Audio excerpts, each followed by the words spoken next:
I want to show you a video of Charlie talking about TPUSA. Okay. Well, you're about to embark on something that is much bigger than yourself. So check your ego at the door. No, he looks so good. Sorry, guys. Just give me a second. It's the longest video I've watched of him. Just give me a second. Charlie was on a mission to save Western civilization. Mm-hmm. Did you know that's what you signed up for? You know, well, no, I didn't sign up for anything. I just married the love of my life. Do you feel safe? What are they going to threaten me with? Going to heaven sooner to be with my husband?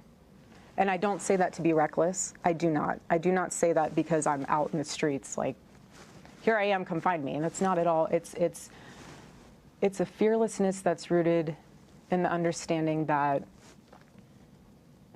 I will have my day and my time, whenever that is.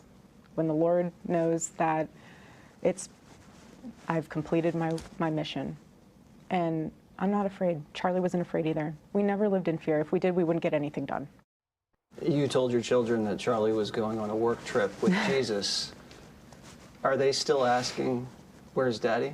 Yes, my daughter continues to ask, but it's really sweet because I keep explaining to her a few things. And I said, if ever you want to talk to Daddy, you just look up to the sky and start talking to him. He can hear you. He's always in your heart. And I told her, I said, you know, Daddy is in heaven. She goes, do you think I could go sometime?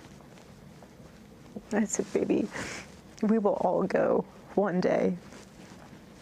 We will all go one day. The defense wants to ban cameras in the courtroom. How do you feel about that? There were cameras all over my husband when he was murdered. There have been cameras all over my friends and family mourning. There have been cameras all over me, analyzing my every move, analyzing my every smile, my every tear. We deserve to have cameras in there. Why not be transparent? There's nothing to hide. I know there's not, because I've seen what the case is built on. Let everyone see what true evil is. This is something that could impact a generation and generations to come. In the turbulent wake of a public catastrophe, the human mind instinctively seeks order, patterns, and explanations that can give meaning to chaos. The shocking passing of Charlie Kirk had ignited an expansive landscape of speculation, an online tempest of allegations, rebuttals, and analytical dissection directed toward those nearest to him. At the heart of this digital storm stood his wife, Erika Kirk, a woman whose unnervingly calm demeanor and rapid rise to prominence became the focal point of fierce and polarized public argument. For many months, the narrative surrounding her had been dictated by others, critics who perceived calculation in her stillness, and supporters who perceived fortitude in her composure. Then she finally spoke. What came forth was not a simple refutation or an emotional collapse, but something much deeper and far more commanding, a revelation of an unshakable inner fortress built not from ambition, but from faith. Her statement, delivered within a room illuminated by gentle sunlight and a disquieting serenity, redefined the entire discussion. It placed before the audience a sharp dichotomy: to see a mourning widow led by divine intent, or to behold one of the most immaculate demonstrations of strategic intellect ever enacted. The backdrop for this revelation was intentionally peaceful, a stark contrast to the frenzied digital arena where her reputation was being taken apart. Sitting for her first extensive televised conversation, Erika Kirk did not appear as a woman crushed beneath grief. Her sorrow was there, visible in the faint redness surrounding her eyes and in the deliberate, weighted pace of her speech, but it was overtaken by a quality that left viewers either inspired or unsettled, a quiet, immovable calm. The conversation did not begin with the tragedy itself, but with a brief moment of introspection. She was shown holding a smartphone, watching old recordings of her late husband. As the vibrant, animated image of Charlie Kirk glowed across the screen. A single tear slid down her cheek, reflected faintly in the glass. It was a moment of profound humanity, yet what followed was not a breakdown but a steadying breath and a gaze that locked onto the interviewer with startling focus. This instant set the tone for all that would come. It was not an enactment of grief. It was a portrayal of transcendence. She spoke of her husband's calling with the precision of a historian and the passion of a messenger. In her account, Charlie Kirk was not simply a political figure or the leader of a movement. He was a modern architect fighting within a spiritual and cultural conflict for the very essence of Western civilization. Turning Point USA, as she portrayed it, was not just a nonprofit organization. It was a vessel of redemption, a shield against the expanding wave of ideological decay. This framing was pivotal. It elevated the succession from a mere transfer of corporate authority into a sacred continuation of purpose. Her assumption of the position of CEO and chair was not an act of personal aspiration, but an act of divine responsibility. She was not taking over his place. She was carrying on his God-appointed assignment. When questioned about the immense pressure and constant public examination, her reply was a calm proclamation of freedom from worldly anxiety.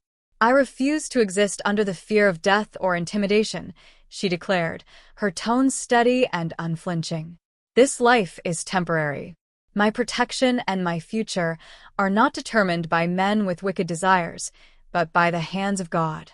That statement, radiating a spiritual assurance that verged on the untouchable, became the very foundation of her emerging public persona. This faith, unwavering and absolute, revealed itself most tenderly when she described motherhood in the midst of catastrophe. Recounting the agonizing responsibility of explaining to her children that their father was gone, she shared the imagery she used to comfort them. "I told them their father is on a work trip with Jesus," she said, her lips curling into a faint, mournful smile. This was no gentle euphemism meant to soften the cruelty of reality. For her, it was a sacred truth. It transformed a violent public death into a divine reassignment, reframing loss as a mission of eternal worth. That perception, while bringing immense comfort to her family and deeply resonating with those of faith, also created a chasm of comprehension between her worldview and that of secular observers. How could one challenge or interrogate a narrative that lived on a spiritual plane? How might tangible evidence refute a divine calling? Public and critical reactions to the interview were immediately divided, but along new, unanticipated lines. A large segment of the audience, especially among the Christian conservative community, found her words not just persuasive, but profoundly moving. Religious commentators praised her for her spiritual strength and biblical serenity. They hailed her as a modern embodiment of the scriptural promise of peace that surpasses all understanding. She was likened to an Esther or a Deborah, a woman appointed for such a time as this, to guide a movement through shadows with steadfast faith. Her poise was no longer perceived as cold detachment, but as the radiance of a soul anchored in eternity. This portrayal held immense emotional power, constructing a spiritual armor that skepticism found almost impossible to pierce. Yet for doubters and those outside this faith-centered perspective, the interview raised more questions than it answered. The completeness of her composure, the seamless blending of tragedy into a pre-existing divine narrative, struck many as psychologically perplexing. Could belief truly conquer the chaotic, paralyzing depths of human grief so entirely? Or was this the ultimate act of calculated mastery, a clever appropriation of spiritual language to craft an untouchable identity? The online discourse split sharply. Supporters circulated her most fervent quotes under captions like "faith over fear" and "holy resilience." Critics, however, wondered aloud whether such overwhelming devotion could also serve as a shield, a mechanism to place her beyond criticism, cloaked in a sanctity no one dared to challenge.